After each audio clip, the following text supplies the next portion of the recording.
Hello and welcome, Bhargavi Barot this side. As the title suggests, इस video में मैं आपके साथ शेयर करूंगी कि किस तरह से मुझे IELTS की स्पीकिंग में 8.5 बैंड्स मिले थे। मैं मेरी प्रेपरेशन स्ट्रेटेजी शेयर करूं उससे पहले मैं आपको IELTS के स्पीकिंग के फॉर्मेट के ऊपर थोड़ा सा ब्रीफ करना चाहूंगी। IELTS के स्पीकिंग मॉड्यूल में बेसिकली 3 पार्ट्स होते हैं। सबसे पहला पार्ट होता है इंट्रोडक्शन पार्ट। इंट्रोडक्शन पार्ट में आपको इंट्रोडक्टरी क्वेश्चंस पूछने में आएंगे, जो क्वेश्चंस एक्चुअली आपके रिलेटेड होंगे, आपके likes, dislikes, hobbies and all. उसके बाद आता है क्यू कार्ड का सेक्शन। क्यू कार्ड के सेक्शन में बेसिकली आपको एक टॉपिक दिया जाएगा। उस टॉपिक के अंदर काफी सब क्वेश्चंस होंगे जो आपको उसके आंसर में इंक्लूड करना रहेगा। उसके साथ ही साथ आपको उस क्यू कार्ड को प्रिपेयर करने के लिए 1 मिनट का टाइम दिया जाएगा। उस 1 मिनट के प्रिपरेशन टाइम के बाद आपको ट्राई करना है कि आप एटलीस्ट उस टॉपिक पर 2 मिनट तक बात करें। उसके बाद आता है थर्ड सेक्शन, जो है फॉलोअप क्वेश्चंस का सेक्शन। उन फॉलोअप क्वेश्चंस में आपको जनरल टोन के क्वेश्चंस पूछने में आएंगे। वो जनरल टोन के क्वेश्चंस आपके रिलेटेड बिल्कुल भी नहीं होंगे। वो क्वेश्चंस कैसे होंगे उनका एग्जाम्पल मैं दे देती हूं आपको। जैसे what should the government do to reduce pollution, what can the teachers of a particular school do to motivate children. So these are the type of questions which can be asked in your follow-up part. So बिना किसी देरी के start करते हैं मेरी preparation strategy. सबसे पहले point में एट द फर्स्ट प्लेस ये जान लेते हैं कि मैंने कौन से मटेरियल का रेफरेंस लिया हुआ था। मैंने बेसिकली 2 मेन इंपॉर्टेंट चीजों को थरली फॉलो किया था। सबसे पहली चीज जो मैंने फॉलो की थी वो थी स्पीकिंग की टेस्ट 6th से लेके 16th कैम्ब्रिज तक की। उन स्पीकिंग टेस्ट में मैंने फुल फॉर्मेट स्पीकिंग ट्राई किया हुआ था, introductory questions, Q card and follow up questions. उसके साथ ही साथ मैंने मेरा थोड़ा कोचिंग का भी मटेरियल रेफर किया हुआ था। उसके बाद मैंने दूसरी मेन जो इंपॉर्टेंट चीज फॉलो की थी वो काफी पॉपुलर है IELTS के स्पीकिंग के वर्ल्ड में, और वो है मकर की PDF। उस मकर की PDF में भी मैंने काफी इंट्रोडक्टरी क्वेश्चंस, क्यू कार्ड और फॉलोअप क्वेश्चंस थरली प्रैक्टिस किए हुए थे। उस मकर की रीसेंट PDF अगर आपके पास अवेलेबल ना हो तो मैं उसे डिस्क्रिप्शन बॉक्स में उसका लिंक मेंशन कर दूंगी, so you can avail it from over there. अब दूसरे पॉइंट में बात कर लेते हैं कि मैंने एक्चुअल में हर रोज स्पीकिंग को कितना टाइम डिवोट किया था। मैंने एक चीज शुरू में बहुत क्लियरली डिसाइड कर ली थी कि मैं हर रोज स्पीकिंग के लिए 1 आवर और 45 मिनट से लेकर 2 आवर्स का समय जो है वो अलॉट करूंगी। और उस टाइम पीरियड में जरूरी नहीं होता था कि मैं वो पूरा टाइम पीरियड जो है उसमें मैं स्पीकिंग ही करती थी। उसको मैंने काफी सेक्शंस में डिवाइड किया हुआ था। उस पूरे टाइम फ्रेम में से 1 आवर का टाइम फ्रेम जो है उसमें मैं कंटिन्यूअस स्पीकिंग करती थी। उसके बाद 30 मिनट्स का जो टाइम फ्रेम है उसमें एक्चुअली मैं डिस्कशन करती थी। क्यू कार्ड्स का डिस्कशन, फॉलोअप क्वेश्चंस का डिस्कशन हो गया, या इंट्रोडक्टरी क्वेश्चंस का डिस्कशन जो है वो मैं कर लेती थी। और उस 30 मिनट्स के टाइम फ्रेम में मैं कभी कभार डिस्कशन नहीं तो खुद से ही कंटेंट जो है वो जनरेट करती थी, बिकॉज उन 30 मिनट्स में मेरा मेन मोटिव ये था कि मैं आइडियाज कैसे जनरेट करूं। वो एक्चुअली मैं कभी कभी इंग्लिश में भी कर लेती थी या कभी कभी मदर टंग में भी मैं मेरे आइडियाज जो है वो जनरेट करती थी।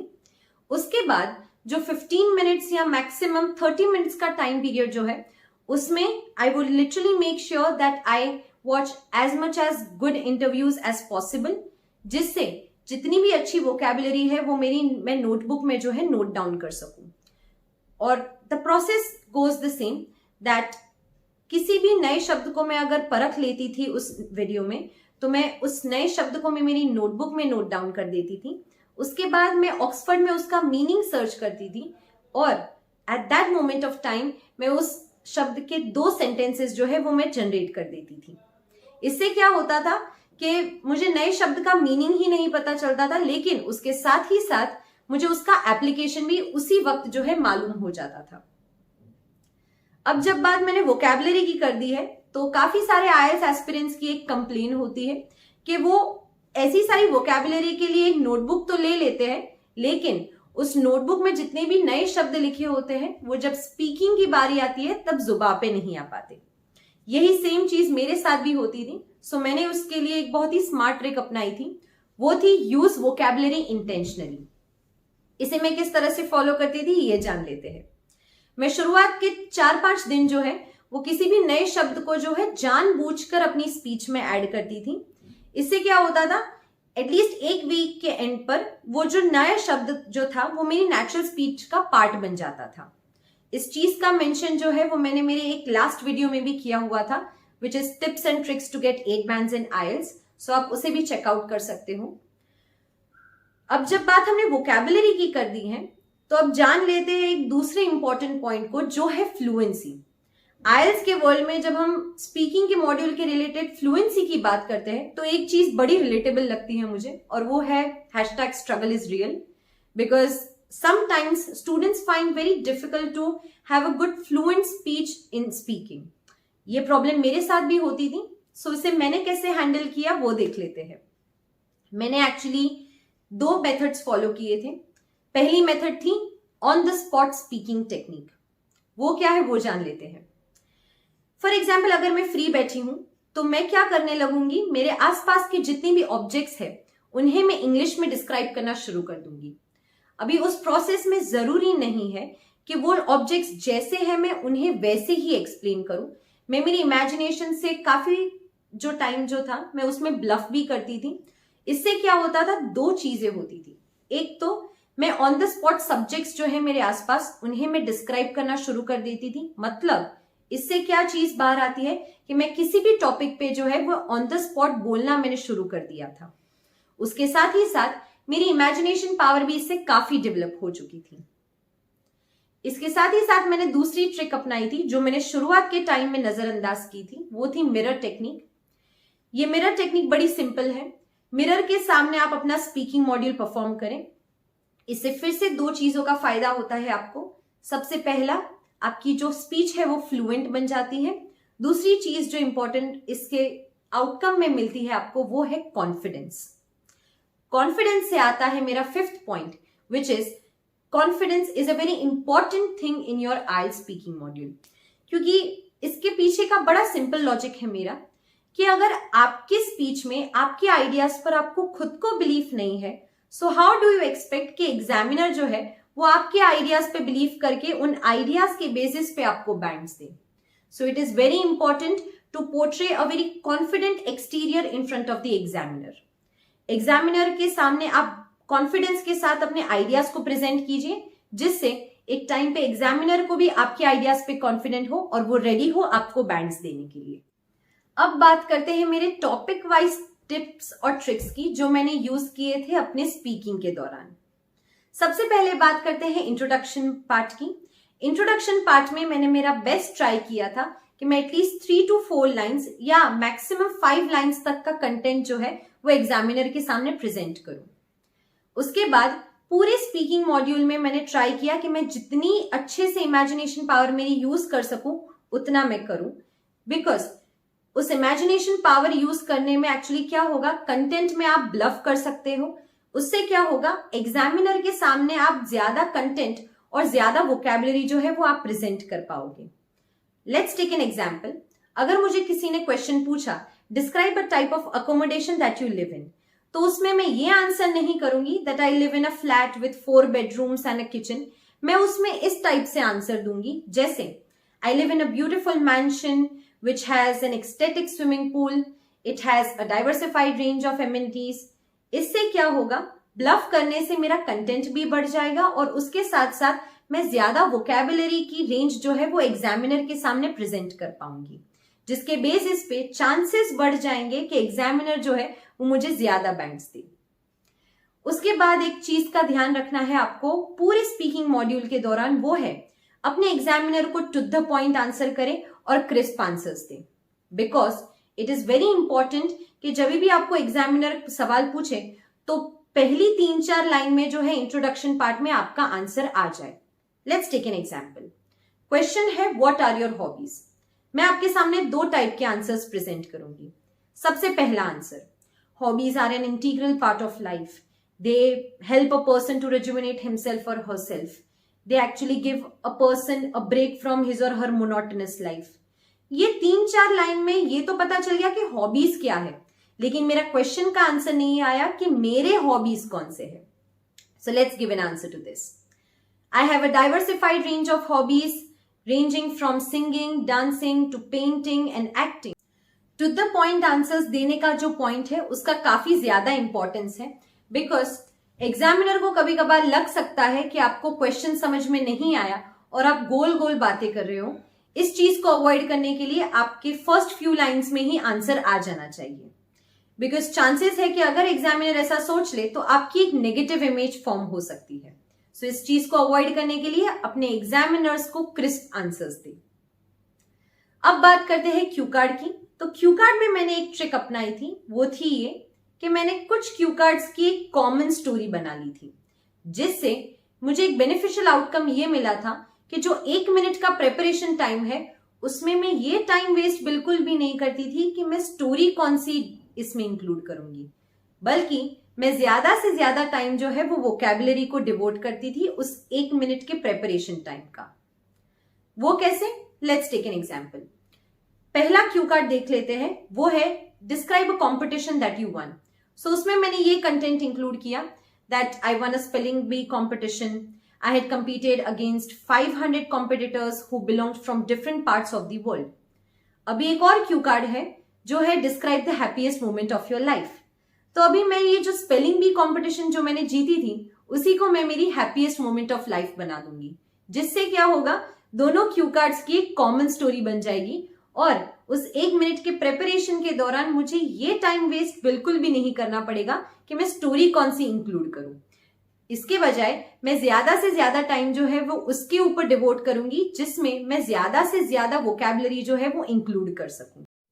अब नेक्स्ट पॉइंट है, क्यू कार्ड्स में आप 2 मिनट्स के अंदर अंदर ट्राई करें कि सभी सब क्वेश्चंस जो है वो आप आंसर कर लें।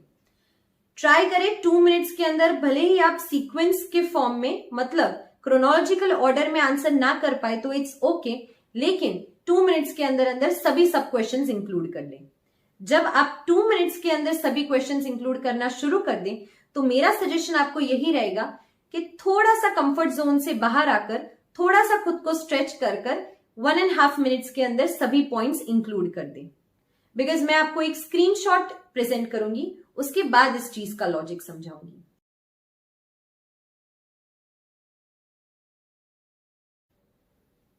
ये स्क्रीनशॉट एक्चुअली कैम्ब्रिज की बुक से है और कैम्ब्रिज की बुक में क्लियरली इंस्ट्रक्शन मेंशन किया हुआ है कि आपको 1 मिनट से लेकर 2 मिनट का टाइम दिया जाएगा क्यू कार्ड के ऊपर बात करने का।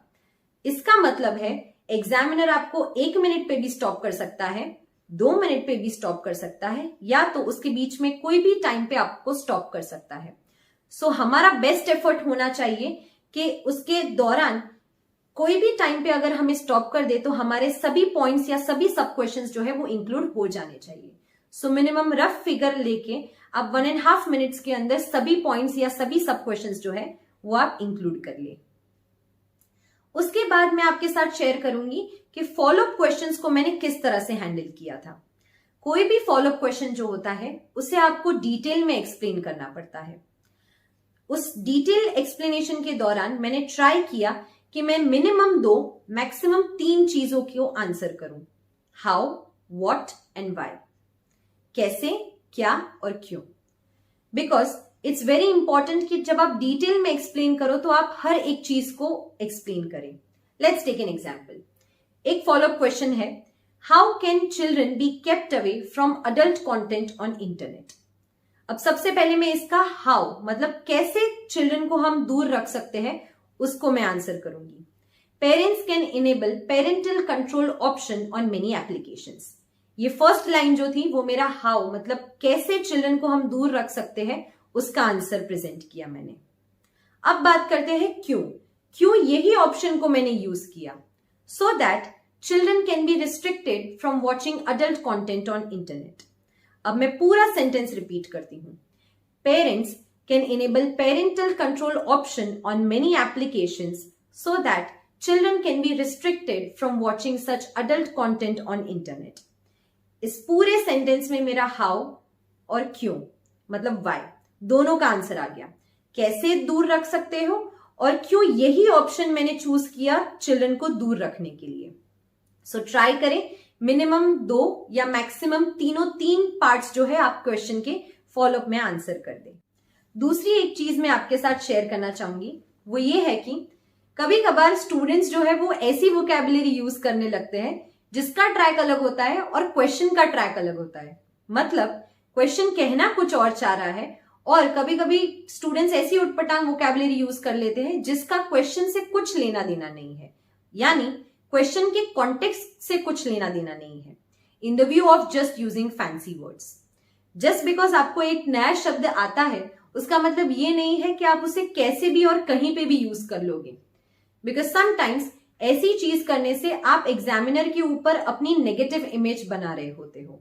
सो it's important for people to understand कि भले ही आपके पास लिमिटेड वोकैबुलरी हो, लेकिन क्वेश्चन के कॉन्टेक्स्ट के रिलेटेड या अकॉर्डिंगली ही जो है आप अपनी वोकैबुलरी यूज करें। दूसरी एक चीज, कभी भी अपनी स्पीकिंग में स्लैंग्स यूज ना करें। जैसे कि let's take an example, I am adding one sentence like I look at it and I literally get FOMO when I see it. FOMO, fear of missing out, ये एक slang है, इसे आप use speaking में नहीं कर सकते because it is very important for students to understand कि वहां पे एक फॉर्मल एक प्रोफेशनल कॉन्वर्जेशन चल रही होती है, तो उसकी थोड़ी सी डिग्निटी आप जो है वो मेंटेन करें। इससे एक्चुअली मुझे एक मेरे स्टूडेंट का इंसिडेंट याद आता है एंड मेरे स्टूडेंट ने एक बार ऐसा बोला था that my name is Manthan and as all my friends call me Manny, you can call me Manny. So ये एक चीज जो है वो एक फनी इंसिडेंट हुआ था मेरे स्टूडेंट के साथ, बट इस चीज से मोटिव ये डिराइव होता है कि आइल्स में स्पीकिंग जो है वो बहुत ही फॉर्मल एक प्रोफेशनल कॉन्वर्सेशन होती है। सो आप उसकी एक रिस्पेक्ट, एक टोनैलिटी जो है वो मेंटेन रखें। टोनैलिटी से एक दूसरा पॉइंट डिराइव होता है, maintain the tonality of the question, because जब टोनैलिटी की बात आती है तब थोड़ी चीजें मैं आपको शुरू से ही क्लियर कर दूं। सबसे पहले बात करते हैं थोड़े मोडल ऑक्सिलरीज की। Let's take an example, I can do this, मैं क्या कर सकती हूं, मैं ये कर सकती हूं। आई शुड डू दिस, मतलब मुझे ये करना चाहिए, सजेशन है should. I must do this, must यानी कंपल्शन, मुझे ये करना पड़ेगा। अगर फॉलोअप में आपको क्वेश्चन पूछा गया है What can parents do to motivate children? मतलब पेरेंट्स को क्या करना चाहिए, तो मैं आंसर इस प्रकार से दूंगी, parents can do this, parents can do that, parents can try this. लेकिन मैं इस तरह से जवाब बिल्कुल भी नहीं दूंगी जैसे कि parents should do this, parents must do this, because मुझे पूछा गया है पेरेंट्स क्या कर सकते हैं, तो मुझे वही टोन में आंसर करना है कि पेरेंट्स ये कर सकते हैं, पेरेंट्स वो कर सकते हैं। मतलब अगर आपको कैन के टोन में पूछा गया है तो आंसर सभी आपके कैन के टोन में होने चाहिए, बिकॉज अगर कैन के टोन में पूछा गया है और आप शुड और मस्ट के टोन में आंसर्स देंगे तो क्वेश्चन का टोन जो है और आंसर का टोन जो है वो मिसमैच हो जाएगा। So it's very important to maintain the tonality of the question. Now let's come to the last point, which is अगर आपके पास लिमिटेड वोकैबुलरी है तो अपनी स्पीच को आप अट्रैक्टिव कैसे बना सकते हो। वो ऐसे कि आप प्रेपोजिशन कंजंक्शन यूज कर सकते हो, इडियम्स, फ्रेजेस, इंटरजेक्शंस यूज कर सकते हो, एडवर्ब्स यूज कर सकते हो।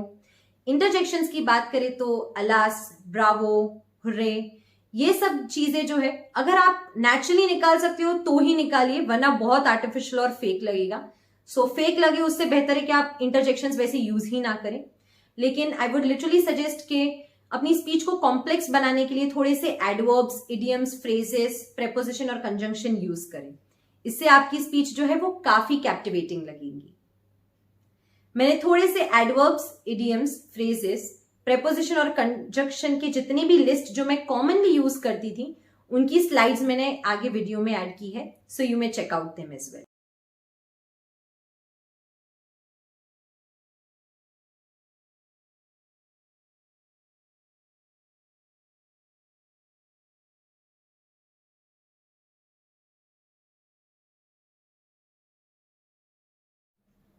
आई होप सो मेरी प्रेपरेशन स्ट्रैटेजी स्पीकिंग के रिलेटेड जो थी वो आपको हेल्पफुल प्रूव रही होगी। स्पीकिंग में मेन इंपॉर्टेंट चीज है कंसिस्टेंसी। कंसिस्टेंट प्रैक्टिस से आपके रिजल्ट्स में जरूर इंप्रूवमेंट नजर आएगा आपको। I hope so you found it helpful and useful. I will meet you all in the next video. Thank you so much for watching.